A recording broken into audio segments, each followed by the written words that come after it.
High, Krishna IT tips চ্যানেলের পক্ষ থেকে সকলকে স্বাগতম। আশা করি তোমরা সকলেই ভালো আছো। তো আমি আজকে শেখাবো এমএস এক্সেলে ইনডাইরেক্ট ফর্মুলার ব্যবহার।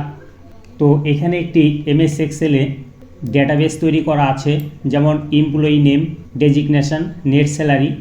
অর্থাৎ এখানে কিছু এমপ্লয়ীদের নাম এখানে কিন্তু টাইপ করা আছে এবং তাদের ডেজিগনেশন এখানে আছে, আর এখানে আছে তাদের স্যালারি। অর্থাৎ এই ডেটাবেস থেকে আমরা এখানে শুধু নাম টাইপ করে ডেজিগনেশন আর স্যালারি আমরা এখানে ডিসপ্লে করতে পারবো। তো এটা আমরা কিন্তু ইনডাইরেক্ট ফর্মুলা ব্যবহার করে এটাকে আমরা করতে পারবো। তো এর জন্য আমাদের কি করতে হবে, প্রথমে এরকম একটি ডেটাবেস আমাদেরকে তৈরি করে নিতে হবে। তো তৈরি করার পর আমাদের এই ওপরের যে অপশানগুলো আছে এগুলোকে কপি করে আমাদের এই ফাঁকা জায়গাতে পেস্ট করতে হবে, যেমন আমার এখানে কিন্তু করা আছে, বা আমরা যদি লিখে দিই তবুও হবে। অর্থাৎ এখানে এমপ্লয়ি নেম, আমাদের এই সেল এমপ্লয়ি নেম লিখতে হবে, আর এটাতে ডেজিগনেশন, এখানে ডেজিগনেশন টাইপ করে, আর এখানে স্যালারি, এখানে স্যালারি টাইপ করতে হবে। তো টাইপ করার পর আমাদেরকে এই টোটাল টেবিলটিকে মাউস দিয়ে এভাবে সিলেক্ট করতে হবে। সিলেক্ট করে তো আমাদেরকে এই ফর্মুলা মেনু অপশানে ক্লিক করতে হবে। ক্লিক করে এখানে ক্রিয়েট ফ্রম সিলেকশান এই অপশানটিতে ক্লিক করতে হবে। ক্লিক করে এখানে একটি উইন্ডো আসবে। এবার উপরে লেখা আছে টপ রো আর নিচে আছে লেফট কলামস। তো এই দুটো অপশানকে আমাদের অ্যাক্টিভ করে ওকে অপশানে ক্লিক করে দিতে হবে। মানে এই দুটো অপশানে আমাদেরকে ক্লিক করে আর ওকে অপশানে ক্লিক করতে হবে। তো এরপরে আমরা এই এমপ্লয়ি নেমে এই সেলটিতে ক্লিক করব। ক্লিক করে এখানে আমরা একটি ড্রপ ডাউন লিস্ট তৈরি করব এই নেমের। এই সেলটিতে ক্লিক করব। ক্লিক করে ডেটা মেনুতে ক্লিক করতে হবে। এরপরে ডেটা ভ্যালিডেশনে ক্লিক করতে হবে। এখানে ডেটা ভ্যালিডেশন অপশান, এই অপশানটিতে ক্লিক করতে হবে। ক্লিক করলে এরকম একটি উইন্ডো আসবে। এবার অ্যালাও অপশানে ক্লিক করে এখান থেকে লিস্ট সিলেক্ট করতে হবে। এই সোর্স অপশানে ক্লিক করে এবার আমরা এই নেমগুলোকে এভাবে সিলেক্ট করব, মাউস দিয়ে ড্র্যাগ করে এই নেমগুলো সিলেক্ট করে ওকে অপশানে ক্লিক করে দেব। সঙ্গে সঙ্গে কিন্তু এমপ্লয়ি নেম এই সেলটিতে এরকম একটি পয়েন্ট আসবে। এবার এটাতে যদি আমরা ক্লিক করি তাহলে কিন্তু এই সমস্ত এমপ্লয়ি নেম কিন্তু এখানে চলে আসবে।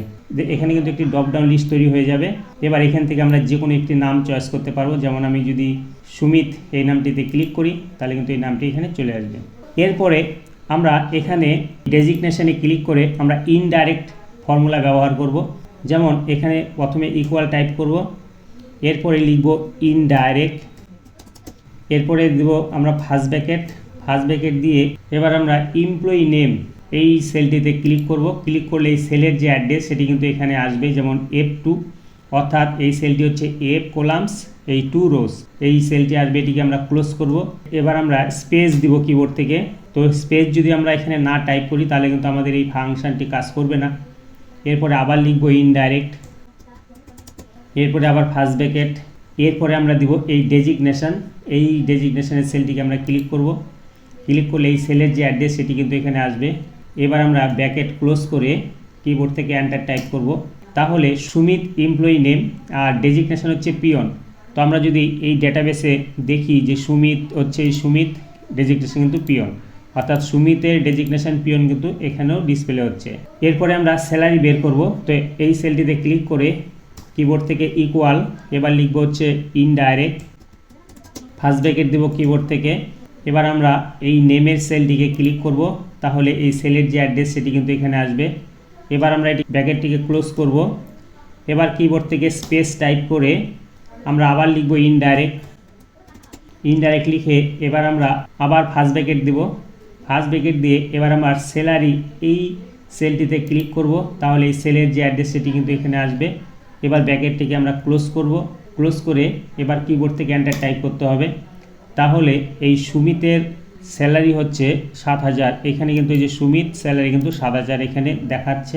এবার আমরা যদি এমপ্লয়ি নেমের এই সেলটিতে ক্লিক করি, এখান থেকে যদি আমরা যে কোনো এমপ্লয়ি নেম যখন আমরা সিলেক্ট করব, যেমন অমিত, সঙ্গে সঙ্গে কিন্তু অমিতের ডেজিগনেশন আর স্যালারি কিন্তু এখানে চেঞ্জ হবে। যেমন ফ্যাকাল্টি আর তার স্যালারি হচ্ছে 19,000।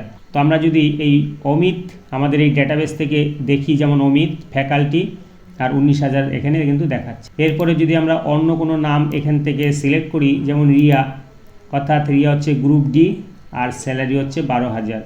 তো আমরা ডেটাবেস থেকে যদি দেখি তাহলে রিয়া এই যে গ্রুপ ডি অর্থাৎ তার স্যালারি কিন্তু 12,000। তো এটা আমরা সব থেকে বড় যে কোনো ডেটাবেসে এটিকে যদি আমরা অ্যাপ্লাই করি তাহলে কিন্তু আমরা নাম টাইপ করে তার বিভিন্ন রকম তথ্য কিন্তু আমরা এখানে বের করতে পারবো। তো খুব সুন্দর একটি অপশান, তো তোমরা এটা ব্যবহার করে দেখো, আশা করি করতে পারবে। তো ভিডিওটি ভালো লাগলে অবশ্যই একটি লাইক কমেন্ট করবে, আর এরকম টাইপের ভিডিও পাওয়ার জন্য চ্যানেলটিকে সাবস্ক্রাইব করে পাশে থাকা বেল আইকনটি প্রেস করবে। তো তোমরা সবাই খুব ভালো থেকো, থ্যাংক ইউ।